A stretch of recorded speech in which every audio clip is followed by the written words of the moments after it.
And welcome back to Kato Living. Chris and Michelle joining us now with Archiving Life Media. We all recently dealt with flooding in our area, but these two want to show you how next time the floods come, we can properly take care of our physical media. Thank you both for being here today. This is really exciting. I was looking at this over the break and I didn't want to say it until the cameras came on, but it's just so nostalgic to see like tapes in front of me. It's been so long since I've seen something like this.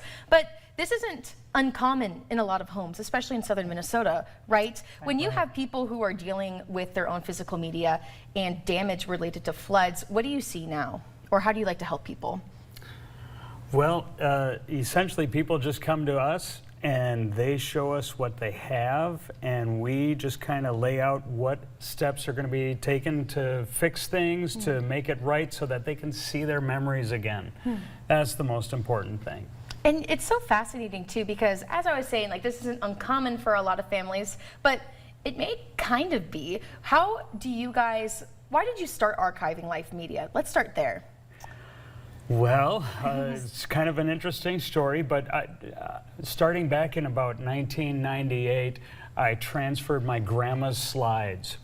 And it was the old 35mm slides that we projected onto a wall, and I took what was called a digital camera back then, and it saved the pictures on a floppy disk, and I could store 10 pictures per floppy disk, and it only took 63 floppy disks to save Grandma's slides.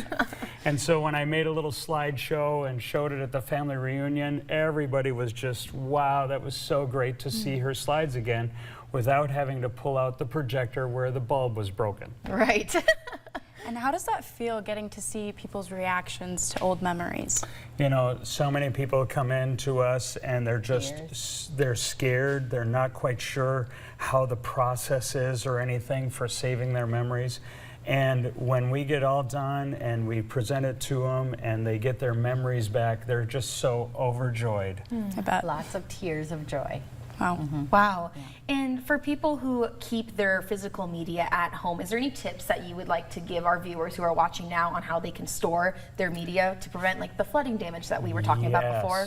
Yep. So oftentimes, going way back to the old films, if they smell like vinegary at all, that means that the film is turning, and so we want to make sure and get those transferred right away, because otherwise the images will just fade away and you won't be able to see your memories again.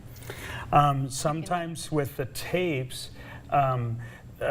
it's best to just keep them in their little storage container and in a box upstairs. Up on a shelf, not in the basement. Everybody keeps them in the basement, right? Right. That's where, you know, you find a little spot in the basement and tuck them away. You want to keep them upstairs. Okay. Away from.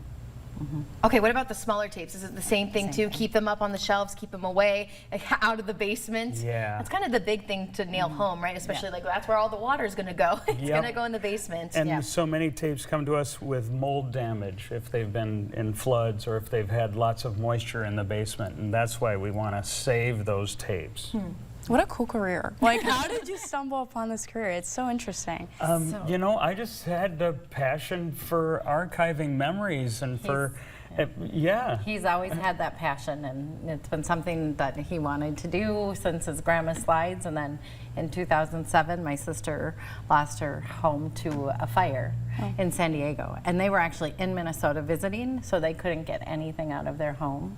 So they did lose everything. And so they were devastated by the memories first and foremost. So, but this is a way to preserve and save. We're glad that you guys are on today. We're running out of time, but if somebody needed to reach out to you with their own tapes or their own slides, how can they find you guys? They can find us at archivinglifemedia.com. We're also on the Instagram and all the socials and everything, just showing and sharing ideas and thoughts and tips, which is a lot of fun. Wonderful. Thank you both for being on the show today. Appreciate it. Thank you guys so much. Still to come on Kato Living, Becoming Heroes.